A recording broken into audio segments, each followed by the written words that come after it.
Remember when the Secret Service literally let a 20-year-old dweeb plot and plan to take out Donald Trump right in front of them for over an hour before they ultimately, let's just say, allowed him to take a couple of swings at bat before they neutralized him? I don't know. I guess, because they sat there and they watched all the effort he put in with the planning right in front of them, they felt like, maybe he deserved a couple of chances or something. I don't know what was going through their mind. But, all of that happened just a few weeks ago. But if you look at the mainstream media, it's almost as if it never happened. And here we are weeks later, and we still know nothing at all about this Thomas Matthew Crooks dude. I mean, you could say a racial slur, and they will find you, they will expose you, they'll find your job, your grandma, your uncle, they'll find relatives you didn't even know you had, and they'll cancel you. You say something out of pocket, they'll find you and cancel you. They'll find every detail about your life. That's how the internet works. Happens all the time. But when it comes to Thomas Matthew Crooks, nothing. Zero. Zip. Zilch. Nada. It's almost as if this dude hardly didn't exist. Now, don't get me wrong. We got a few details about Thomas from high school. And I don't know. Maybe it's just me, but there seems to be a lot of focus on Thomas Matthew Crooks in high school. But the only problem is Thomas Matthew Crooks was no longer a high school kid.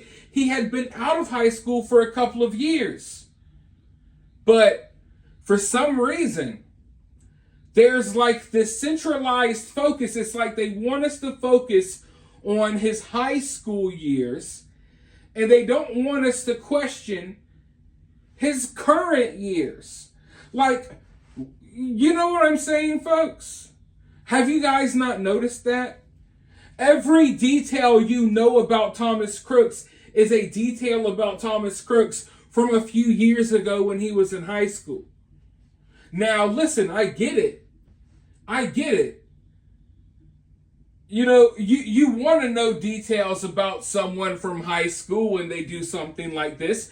You want to know what they were like when they were a little bit younger. And Thomas Matthew Crooks was 20 years old, so, he's not too far out from high school. So I get, the interest there. I get the curiosity. But all we have are these details about Thomas Matthew Crooks when he was 15 and 14. But what about Thomas Matthew Crooks when he was 20? What had he been doing in the recent months leading up to what happened? I don't care about what he was saying and doing when he was 14. But with that being said, more of his classmates from back in the day, they're coming forward and they're speaking out about him. And you know what? I'll save my thoughts for after the interview. I don't want to take how you take this interview, so you listen to it for yourself.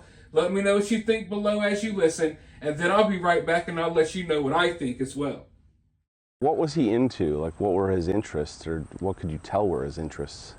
Well, from what I do know is he was a very intelligent kid, and he was really did well. He really did well at in school, and had some kind of passion for like computers. So, and also it did seem to me like he was interested in like politics and whatnot. He was not a very outspoken person when it came to politics, but I did suspect that he was, and like a former classmate of mine had said, he projected kind of a conservative air. So nothing really,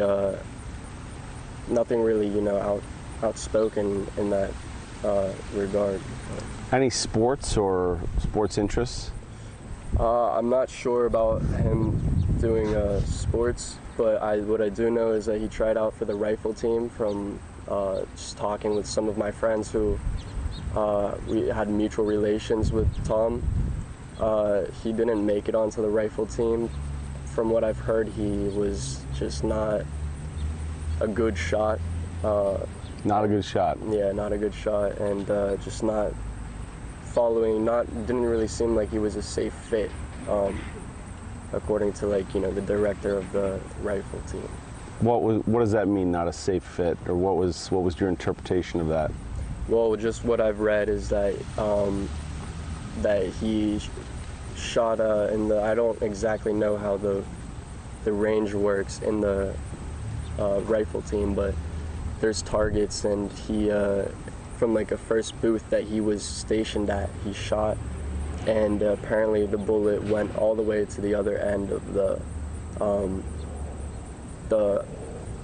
last booth, hit the last booth's target, and was just way off of line. Yeah. So. Was he upset, or what was the feedback after he did not make the rifle team? I don't think he was really upset. I think mainly it was just embarrassment, I would assume. When you get word who the shooter is, what went through your mind in that moment? Yeah, I honestly, it sounds funny to say, kind of weird to say, but it did give me chills just to read that his name was just out there like that, because I had never thought, and I don't think that anyone can confidently say that they expected that to happen.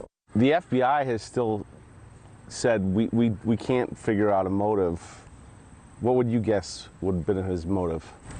I'm gonna have to say everyone asked me that question, to be honest, and I don't really have a clear answer to give, but I do think that it's kind of similar to the guy who shot and killed John Lennon outside of his apartment. That guy wanted to have, he was really described as just I don't really like this word, but he was described as, like a nobody, and wanted to make a name for himself, wanted some kind of publicity and to be someone. And I feel like, Tom Crooks, that might have been the case. Now, there's been a lot of interviews ever since this whole situation went down. And I don't just mean interviews with classmates of Thomas Matthew Crooks. I mean interviews of people who were there, all types of stuff, right? Now, in the early stages, right after this happened, I trust and believe a lot of the interviews that we were hearing. But now that we're this far in the game, now that we're this far down the line, I have trouble believing some of the people that are speaking out now. Because there's just been so much time for them to have been talked to by someone. You know what I mean? And we know there's a lot of agendas at play out there.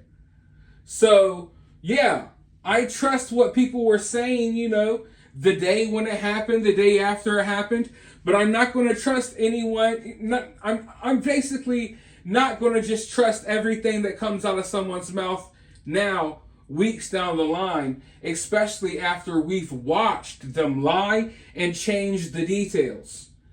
And if you ask me, the Secret Service director resigning and the new one stepping up, during that little bit of confusion, during that little process of, passing off power, some details were tweaked. Little details about the story were tweaked, and every detail is important.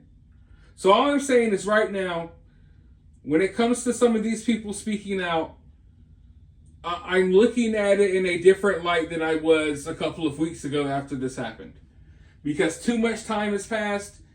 Too many people out there with agendas. Who knows who's talking to these people? Who knows what route they're trying to take now with this whole story.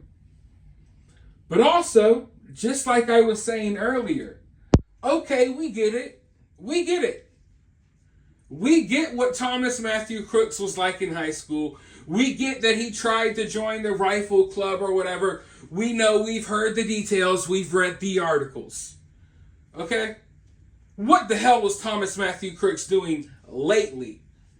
I don't want to hear anymore about Thomas Matthew Crooks from high school or middle school or elementary school.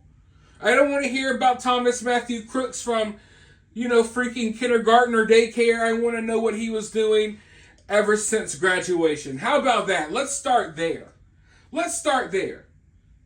Because the media, folks, you got to pay attention to how they operate. There's a reason why so many weeks out already, from the situation, there's a reason why they're still just focused on those high school years of Thomas.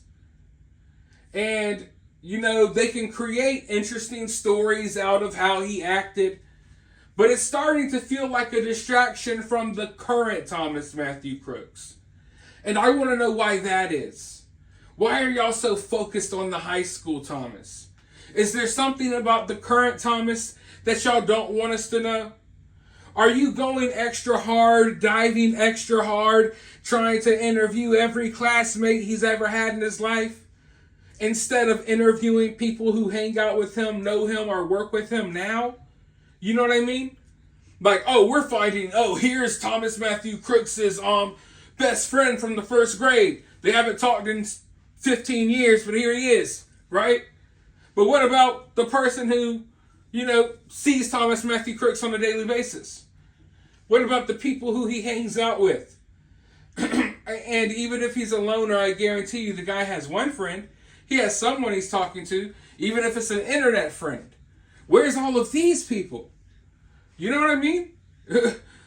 Where are they? I'm tired of all the classmates now. Don't get me wrong, I'm glad for any information we get. I'm just saying, it just really feels like they're kind of deterring us from asking about current Thomas Matthew Crooks. And I'm just wondering if there's a reason behind that. Or not. Maybe there's not. I'm not saying there is. I'm just wondering. But you let me know what you're wondering down in the comments below. While you're down there, hit that thumbs up, hit that subscribe, ring that notification bell. And remember, if you find yourself getting too worked up by all of this, it's just political cinema.